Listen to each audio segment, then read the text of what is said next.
When I was just a few months old, my parents adopted a puppy. They wanted me to grow up with a friend to help me learn boundaries and discipline and all that, as well as to have a playmate. My dog's name was Charlie. He was a golden retriever, so by the time I was 9, he was getting old. That was another reason we adopted him, so I could learn about death and how to go through the emotions related to it. My parents were pretty hardcore like that, I guess. Charlie was slower than he used to be, and he was having trouble holding his bladder. He slept in my bed every night, and I didn't mind getting up to let him out whenever he needed to go. One of those nights was Christmas Eve. I woke up sometime after midnight, noticing that Charlie had hopped out of bed and was whimpering at my door. I got up and went downstairs with him to let him out into the backyard. As I walked him through the living room, I saw something in passing that I didn't even register. All the presents at the base of the Christmas tree were gone. Neither of us noticed. I was tired and Charlie only had one thing on his mind. I opened the door and let Charlie out, but I stayed in. I knew he would only take a few seconds, and it was a cold night. After a quick leak, he came running back. He climbed up onto the deck, went through the back door, but stopped right as he stepped inside. The door into the garage was to his side. He walked over to it, stuck his nose under it, and started sniffing at it intensely. I let him sniff for a few seconds, but it didn't take long for his typical curiosity to change into something else.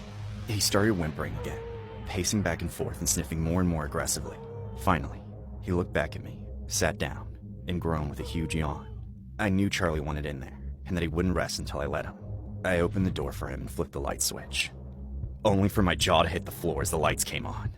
There was a man dressed in a ski mask in all black trying to break into my dad's Mercedes. There was a bag full of our stuff at his feet, which he spilled as he freaked out because of the lights. Turning around to see me and Charlie in the doorway, Charlie started barking like mad and I screamed for help from my parents. In a split second, the burglar ran up to us, grabbed me and put his hand over my mouth. Then he kicked Charlie down and took me into the garage. He dragged me back to the car as Charlie whimpered horribly.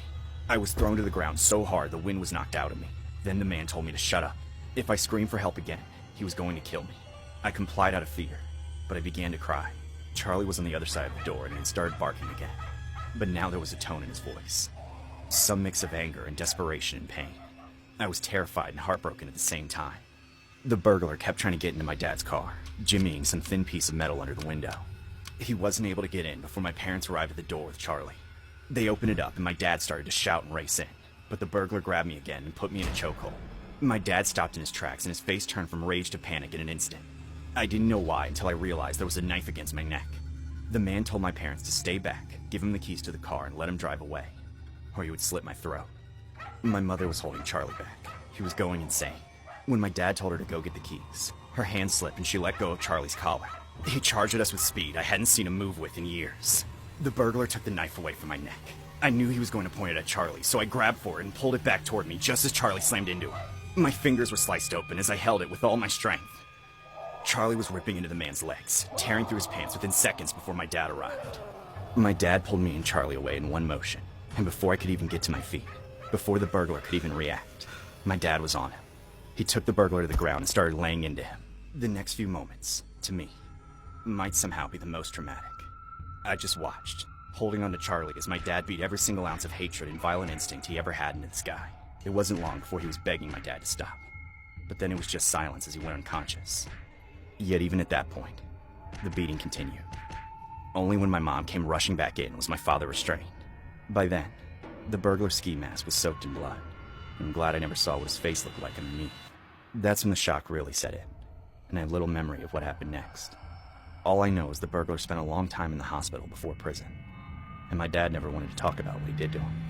We got all our stuff back because of my dad, but I know it was the fact that the burglar threatened my life that sent my dad into that ultra-violent protective state of mind.